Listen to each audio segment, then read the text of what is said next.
I felt this was really, really important for people to get this vaccination. Making it at bbc.co.uk or call 0800 111 49 49 across South Yorkshire and North Derbyshire. BBC Radio Sheffield. Thank you. Very shortly, we're going to speak to a nurse in Doncaster who's been working on the front line battling COVID.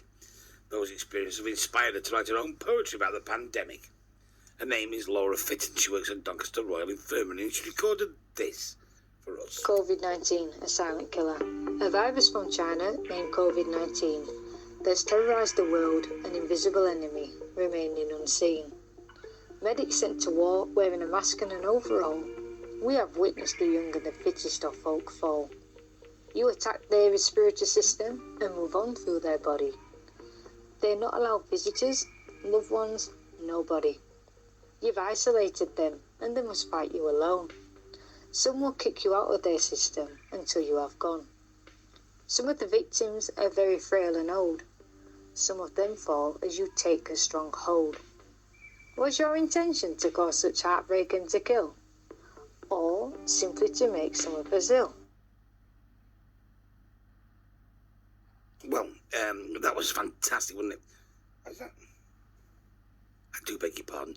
I was shorter than I thought it was. I played the long one earlier on. That was fantastic. Before we get into the poem, can we talk about the life in hospital at the moment? Does it feel like things are getting better? Laura, good morning. Good morning, Toby. Does it feel like things are getting better? Feels like it, yeah. A little bit, slow progress. Because it's been very difficult, hasn't it? It's been a unforgettable experience, I can tell you that. I don't think any nurse in the country ever dreamed of nursing through a pandemic, so I think it's been a massive learning curve for us all. No, but absolutely. with my team, it's been, I couldn't have done it without my team. They've been absolutely amazing. They've been working so hard, and we've just supported each other, really. And obviously the trust as well.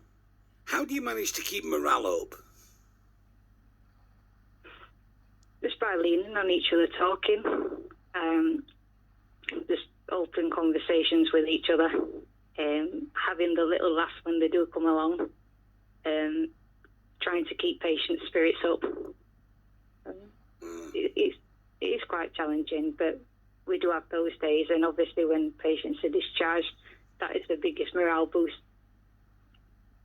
And talk to us, if you would, Laura, about what the wards are like. I mean, how many people are on the wards? It sounds... I don't know that a lot of us, myself included, have got much of an insight into what a COVID ward looks like. Looks like it does on news, to be honest. Yeah, I don't watch that.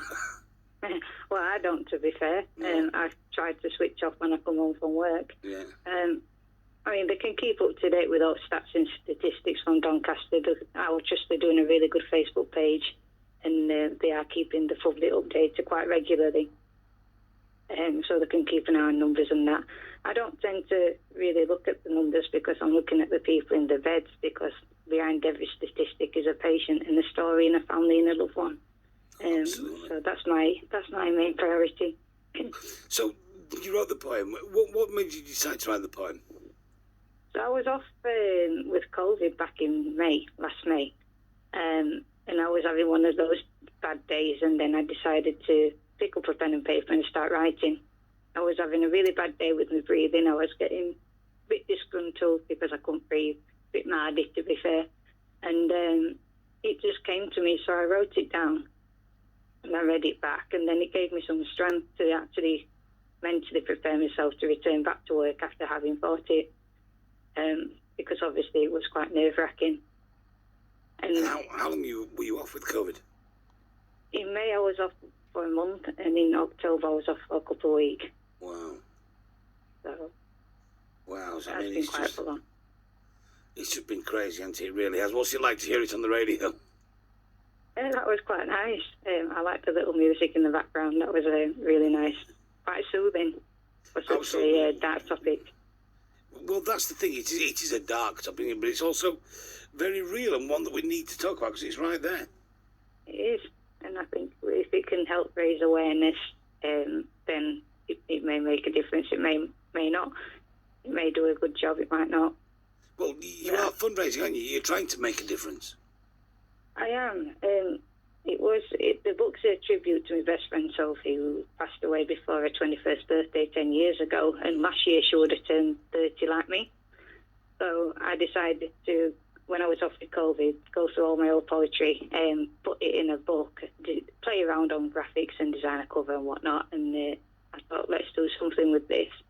It does cover a vast range of topics, and I just thought I can nurse people in bed and I can do my job, but I want to reach out further, especially with lockdown and people have their own challenges to overcome.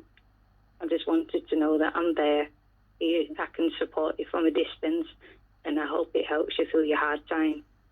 Well, listen, it's been fantastic this morning, Laura. Thank you very much indeed for talking to us. It's much appreciated. It's Toby Abrams, it's BBC Radio Sheffield. Keith on the line in